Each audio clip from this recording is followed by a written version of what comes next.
now turn to our final panelists before we open up the question and answer period. Bryan Evans, who is a member of the Socialist Project, but also an associate professor at the Department of Politics and Public Administration at Ryerson University. 10 to 15 minutes, Bryan. It's pretty clear. I have to stand. My 48-year-old back won't allow me to park for an hour or longer. We in the project named the panel tonight Neoliberal Crisis or Neoconservative Advance. It's pretty clear after what we've heard tonight and what we've been reflecting on that we should have entitled it Neoliberal Crisis within Neoconservative Advance. And that might kind of sum up what I want to do. I'm a former political apparatchik and a public servant, so I keep on wanting to fall back into the mode of looking at electoral politics as a kind of sports competition, you know, a hockey game or football game. So I'll try really hard not to do that, although my inclination is to fall back on that. But for people on the revolutionary left, for people who call themselves socialists, elections are an important barometer. They're an important barometer measurement of class struggle. You know, where is the working class at any given moment? And that doesn't mean, you know, vote for the NDP or vote for the Communist Party. It could mean that, but it doesn't have to mean that. You can discern from all kinds of electoral behavior, electoral outcomes, where the class struggle is at and where it might be going. And October 14th, the night of October 14th, generated a few indicators. We don't have the number crunching yet. I've only been able to find a few things, but this is my interpretation of a few things that I've been able to uncover. Clearly, as we've all witnessed, the election was an abject failure for all political parties, major political parties, save the BQ. But even the BQ saw their level of popular vote decline. For the Conservatives, in terms of neoconservative advance, we have to be very, very concerned about what happened that evening. Yes, BQ helped block a parliamentary majority, but as I'll comment on shortly, we are looking at what could very well be a very effective parliamentary minority. And there are different ways that they can, as we've already witnessed in a short time ago, function as an effective majority. And when we look at what they've been able to accomplish. So I'm going to comment first on the impasse of bourgeois politics, if I can call it that. Second, I'll comment on the NDP. And then thirdly, briefly comment on what does it all mean for the anti-neoliberal left, people like us. So first, in terms of the Conservatives, I don't even want to call them the Tories. I grew up in a time when Tories meant a different thing than the current political animal we call the Conservative Party. But we have had 2.5 years of Conservative government to look back on, reflect on, including 3 budgets, which indicate where they're going, and it's an awfully good indication what they would do if they had a parliamentary majority. Jack Layton had it wrong in terms of the corporate tax cuts. It wasn't 50 billion. Looking forward to 2012, it's actually 10 billion more than that. It's 60 billion in tax cuts going to 2012. That has huge implications for the ability, as we all know, to fund social programs, regional development programs, on and on. And that criticism coming from Social Democrats and other people on the left is clear. In fact, the corporate tax cut regime brought in by the Harper Conservatives, and early called them Tories, beginning 2.5 years ago, have put Canada in a position where we now have the lowest corporate tax rates in the global north other than the Netherlands. Only the Netherlands have a lower rate of corporate taxation. So we've really made a lot of progress, if you think that's important. And equally significantly, you know, the laissez-faire, neoliberal Conservatives have created a new Crown Corporation. In the last budget, they created PPP Inc., a major Crown Corporation which will have the job of distributing $300 billion, public dollars, over a 20-year period through public-private partnerships. That will mean public dollars being recycled back into the private sector. It's a very significant development. And then the third key thing, we all know, looking at military spending. It's not been higher since the Korean War. In fact, proportionally, it might even be a little bit higher than in the period of 51 to 54. But even more than simply the amount of dollars going into military expenditure, they also announced in the last budget or budget before, I can't remember which, a plan to link Canadian military expenditures, public dollars, to military contractors in a very, very organic and real way. The objective being they wanted to link military expenditures to economic development projects. If you will, a Canadian version of the American military-industrial complex. But they're very clear about it. They made it very clear in their budget documents.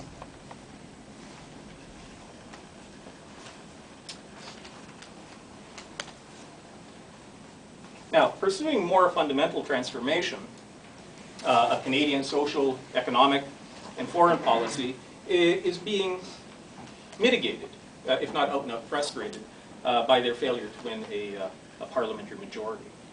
And clearly they're going to learn from the errors they made in the election where, as Judy pointed out, they picked on cultural workers, they picked on young offenders, or put forward policies which were overwhelmingly rejected, and in particular, again, by the people of Quebec.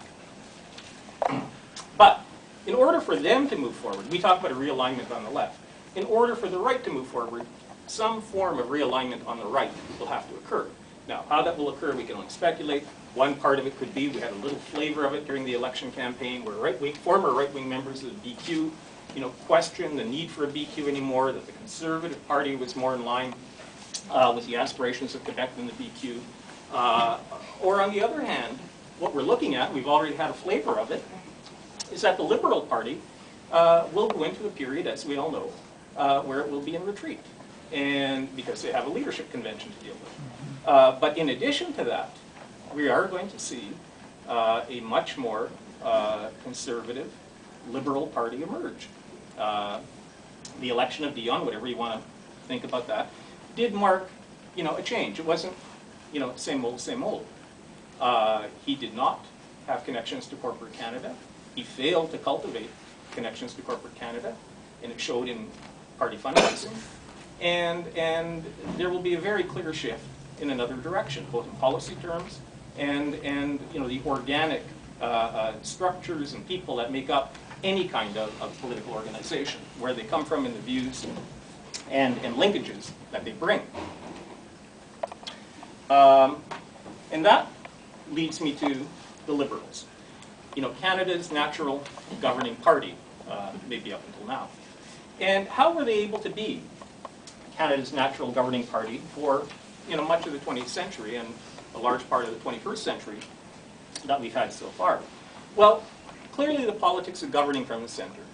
They have been very, very skillful, as we all know, at different points in time, of co-opting and integrating real or imagined radical insurgencies. The farmers' movement, labor, women, new Canadians, arguably an attempt with Dion to bring the environmental movement within a particular market coalition, if you will. But the ability to build any kind of politics on that kind of frame is really limited. And the period of Jean Chrétien and Paul Martin demonstrated that. Only today, the OECD, the Organization for Economic Cooperation and Development, put out a paper. And the paper noted that between 1995 and 2005, again, Canada leading the way, real progress, led the way in the growth in poverty among every OECD country other than Germany. The OECD is a collection of about 30-odd countries who tend to be the wealthier, larger economies of the world. And we have the distinction of having led the way.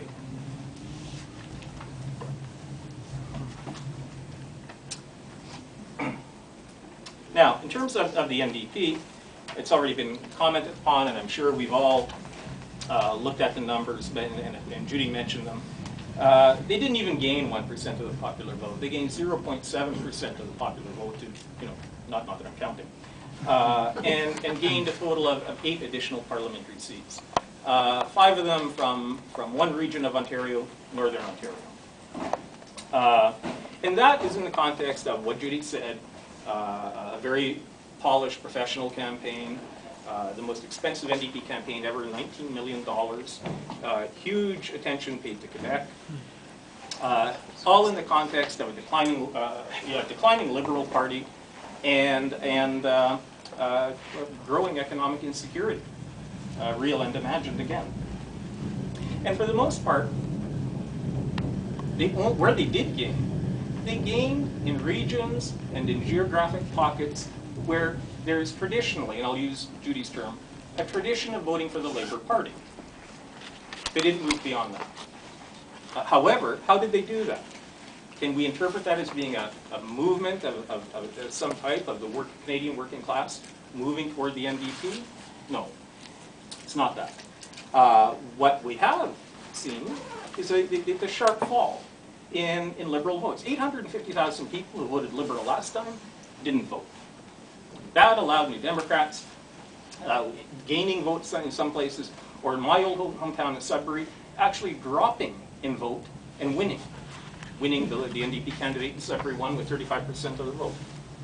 Their vote had actually dropped 4%. But the Tory vote went up, and the Liberal vote, well, Liberal voters stayed home. It wasn't a huge movement of working people toward the NDP. As Judy already pointed out, the most significant outcome of October 14th is that 9.5 million Canadians chose not to vote. To give you a little bit of perspective, that's more people than voted Liberal, Conservative, and Green combined. 41% of the total eligible electorate failed to come out and vote. Now, I can't say definitively who those people who didn't vote were, but we know from empirical studies, numerous empirical studies, people who don't vote, non-voters, are typically the poor, working class. People are marginalized in one fashion, economically, socially, culturally, in one fashion or another. That's your typical non-voter. Disproportionately, we can probably be fairly safe to say that such people populated the ranks of that army of 9.5 million people who didn't show up in ridings like Churchill, where 40% of the electorate voted. Poorer ridings, like Churchill again, you had very low, below 59% turnouts. One riding in Windsor, I believe, it was something like 39%, or in the Windsor area. So what does all that mean for the anti-neoliberal left, if I'll call it that? Well, this anti-politics of 9.5 million people clearly is popular. And in that, as Judy pointed out already, how we could interpret that is a tremendous view of the irrelevance and illegitimacy, political and otherwise, our political elite, of the political process, of what different major political parties, I'll say, put forward. What we're going to go into is going to be a period of intensified class warfare, which is why I'm not happy about even a parliamentary minority.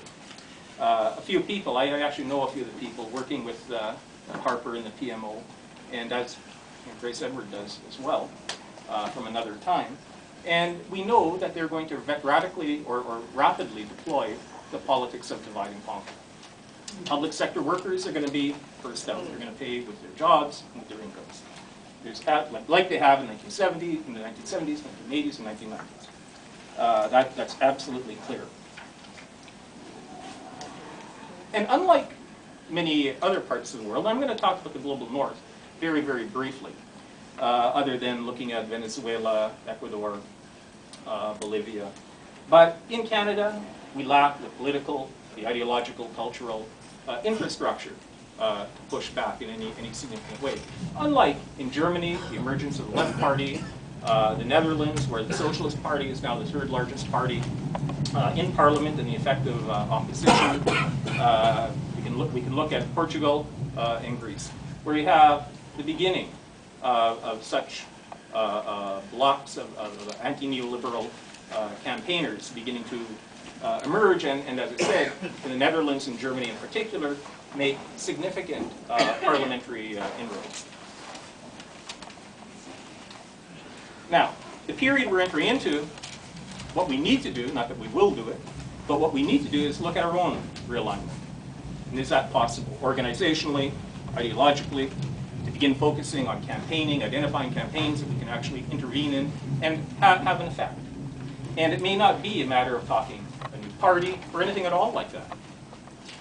I think that we can take a note from American radical and trade unionist Bill Fletcher, who has suggested that in terms of American politics, the left should be looking at creating an electoral network, not a party, but a broad and loose coalition that would support particular candidates at the local level and maybe occasional individuals at the congressional or gubernatorial level. As a beginning, and Bill is usually very clear, or is very clear, as the beginning of building structures, relationships, culture for a new type of political entity to begin emerging from that. And I think we in Canada should at a minimum give a little bit of consideration to that proposal coming from Bill Fletcher. And I'll leave it at that. Thank you.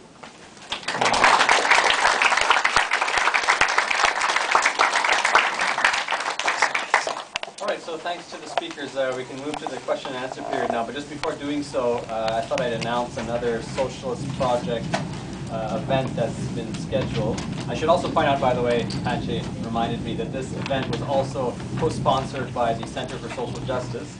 And this event I'm about to announce is also co-sponsored by the Center for Social Justice. We're holding a workshop. First, comments from the panel. Judy, go ahead. First of all, I just wanted to say something about this electoral network idea. There's actually somebody already starting this, calling it the Unparty on Facebook. So a very similar idea, and so I think it's worth thinking about.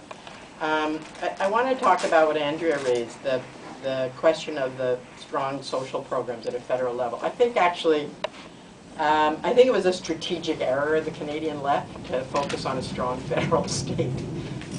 In retrospect, I was one of the people who did it because it cut us off from Quebec. And, you know, we argued for asymmetrical federalism and we won it from time to time. But anyway, I think now we're not going to have any choice but to focus more on focusing province by province, as you say, and rolling out models, right? The other thing is that we don't need I don't think we need the kinds of coalitions we had before in 2001. I think we need new kinds of networks. And I think it's a matter of the left kind of going out and seeing what's happening out there. There's some really fantastic groups in this city, like Food Share. I'll use Food Share as an example, which is creating alternatives at the same time as it's building an alternative food system. And the last thing I just want to say is, and I think I agree with, I'm the one who put forward, you know, I did write a piece in the Globe and Mail calling for the court. That is not possible now for two reasons. One is the Conservatives got too big a minority for that to work, and two, the Liberals are not going to be part of that. I mean, they're just going to be into their leadership campaign, and the Tories are basically going to be able to do whatever they want until the Liberals elect a new election. That's what we're facing. They can do whatever they want until the Liberals elect a new election. Thanks. There was one thing that I don't know how much of that was covered by the mainstream media, was the Conservative effort in courting the votes of New Canadians. It's just amazing what they have done. The saving grace, though, is that I do believe very strongly in local action. There's nothing you will be able to replace the stuff that needs to be done at the local school level, at the local ward level. I mean, it's really actually, it's really a shame that what happened as a result of the Mike Harris years of amalgamating the school board and the city council. I mean, the ward system. And decentralization is neither good nor bad, I'd argue. It all depends on what the political and policy objectives are. And you can look at it, I'm not a social democrat at all, so pardon the case studies, but if you look at Sweden, if you look at the Netherlands, Belgium, that I know a little bit about, the delivery of really valuable social programs, it's all at the local level. Sometimes it's not only local government that are delivering those national programs, but nonprofit agencies. The difference being the transfer that relationship between the nonprofit delivery agents and local governments to the national government is not one of downloading or cost cutting. They're well funded. I'm not saying that they haven't been cut, and I know in the Netherlands 10 years ago they were cut, but not to the same degree. In part, it's a function of those countries not being as decentralized as Canada, or not at all, they're unitary.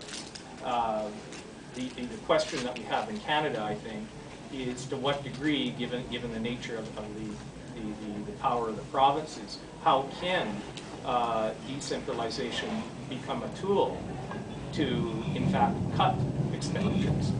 And in fact, you know, we saw that in the early to mid-1990s under Chrétien and Martin, where, you know, federal government transfers were cut horrifically, and that affected everything that we do, from healthcare to education to social services of one type or another.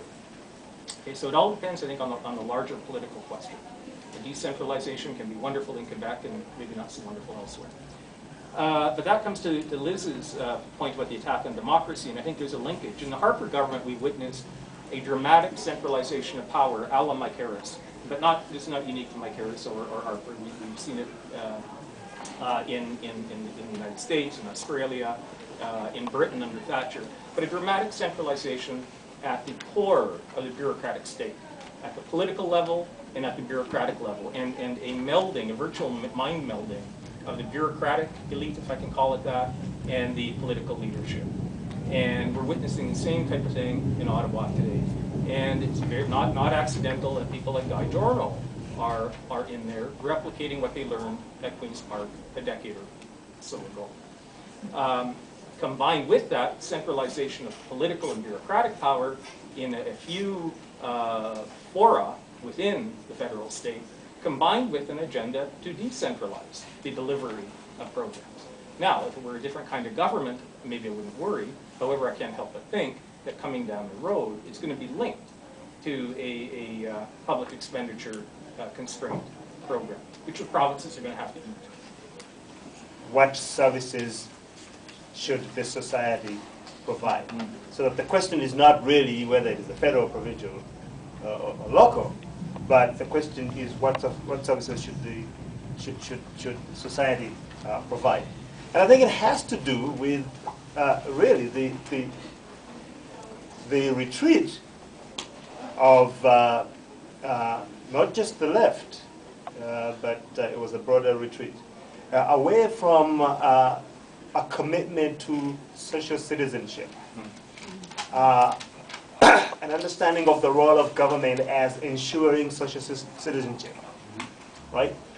And providing a range of services that will ensure that we have every individual member of our society as close to the central and common aspirations of what we define as our society as possible.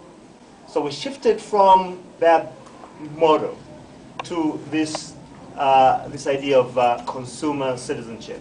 Two quick ones. One is that I agree with the question around democratization. For me, democratization really is not, the issue of democratization is not resolved by some kind of accord.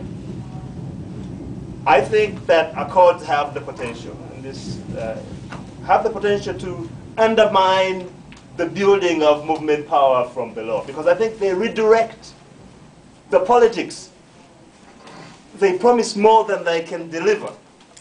They redirect a politics that probably in the long run will have a much greater outcome into settling for certain compromises that may not do very well for us. Part of the reason why we have had a financial crisis, a key dimension of the financial crisis is what? Is that the corporate sector has been running deficits, incredible deficits. Well, I mean, the process of securitization is really about piling deficits upon deficits upon deficits, right? Selling what they, selling this bottle 5 times over and using the money they've sold for the bottle to do all sorts of things. And the strongest and most consequential institution in society to run deficits. We have delegitimized that idea. That even the Democratic Party says, oh, I'm not talking about deficit. Even Obama in the South Africa says, I'm not talking about running deficits. Right? I'm not talking about running deficits. And yet, on the other side, we are telling people that, look, let us look more to the private sector as the driver of the society, as how we ought to organize the economy and society. They are running deficits like crazy. I mean, we need to challenge this stuff. We need to challenge this. Go to the panelists for a couple of minutes wrap up. And again, thanks to everyone for coming out on this windy, cold, wintry fall night. And who would like to start the conclusion? Tam? Sure. Well, it's been a great discussion, guys. So I think one of the, I'm glad that the Good Job Summit actually has been mentioned again. In terms of the process of democracy and all that, and I think, again, we have to break down all the activities that we do really to the local level. So in that process, for the first, well, not for the first time, but it's been a while now, because we have a tendency of, you work with an organization, you get very comfortable speaking to a few people, and that's your work, that's your outreach. But in this, we really have been really trying to think through exactly how we should do this. We have to go out there and really try to, I mean, some folks have done a great job making sure that some of the workers that have been laid off recently, and this is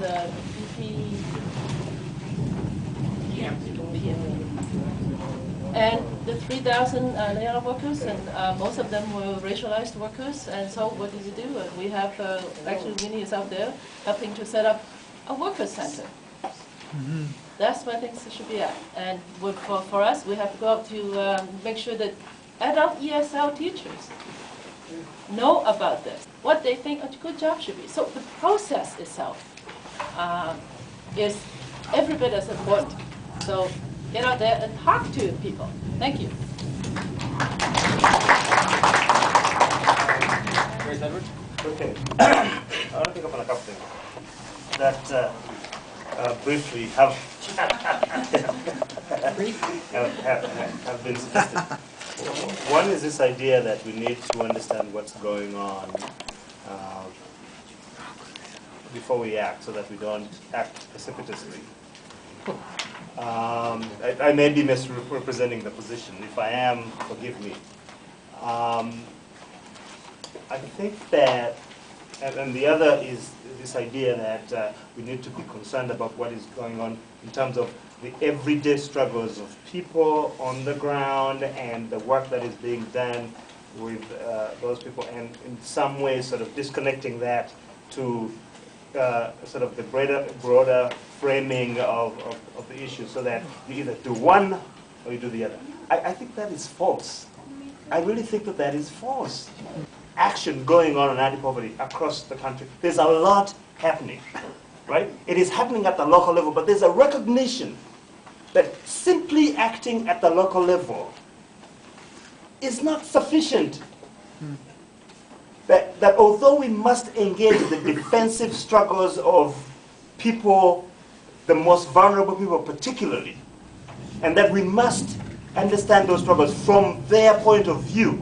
So we must center those people and their experiences, right? It cannot be just that. It cannot be just that. We need to put that within the context of the broader forces that are creating those conditions and sustaining those conditions. So it cannot be one thing or the other. And at the end of the day, as those struggles are mobilized, the ones that are sustainable are the ones that integrate that broader analysis.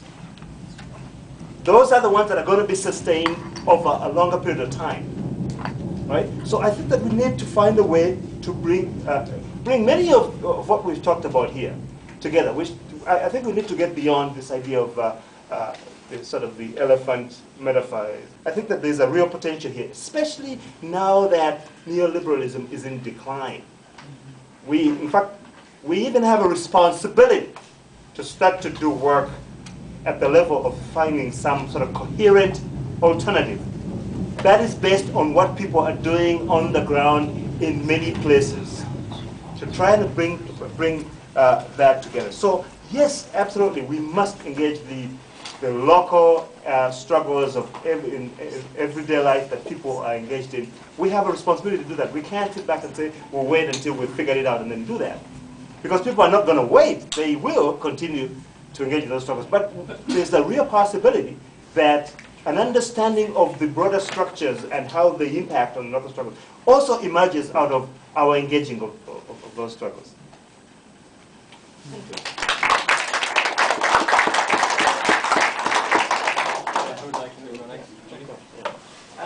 Okay, so the first thing I want to say is I don't think the future of the class struggle, of the social struggle in Canada depends on the socialist left.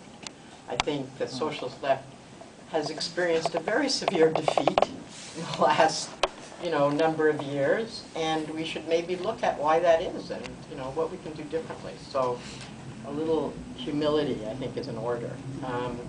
The second thing I want to say is I really agree with what Grace just said. Like, I think one of the things, speaking now as a social movement leader, is that what happened to the social movements in this country, and I'm talking about, the women's movement, the environmental movement, and so on, is that we had so much success at a certain point in time that we stopped organizing. We just used the power that we had accumulated from the organizing we did in the 60s and 70s and 80s, and we ran with it. Well, we ran out. We ran out. We don't have that power anymore. It's gone. It's finished. It's finished. Okay? There's women's groups. There's no women's movement anymore. The trade union movement, it's not where it was, right? I think what John's doing, what the Labour Council's doing, is beginning to rebuild a new labour movement. That's what I think's happening. That's my view. It's a new labour movement. You just go to anything the Labour Council does, it looks very different than the CLC convention or any other convention or any other meeting at a national level of labour activists, right? We have to rebuild new movements, right? Not all of them are new. There's the anti-poverty movement that emerged, and No One Is Illegal, which is a new kind of movement. They're networks, they're grassroots, they're at a local level. It's about organizing people. I agree with both what Grace and Tam said. And yes, and then networking at a national level and figuring out strategies. And so I just want to add to the list that people made about what's happening with Indigenous activists right now. It's very exciting and positive. Like Code Pink, which was a feminist group, anti-war group, is now doing actions of stopping foreclosures on mortgages. They're identifying a house that's being foreclosed, a woman's house, usually a single mother, and they're doing two things. They're sitting in to stop the kind of thing that OCAP does, sitting in to stop the foreclosure, and raising money to help pay the money to pay for that woman, and advertising it over the net. And this is an anti-war group, but they're doing, because their own members started to have foreclosed houses, the own women who are working with them, right? So this is the kind of interesting stuff that's going on and that we can look at. And it's true that people get more conservative in a crisis, but right now, I mean, poor people have been in a crisis for 20 years. It's really not new. I don't have the feeling that things are going to get more conservative at all. I think people really want to be out there and organize. Look at these meetings that you're having. I mean, they weren't this big 2 years ago. So, anyway. Anyway, thanks for coming out. A few volunteers to help.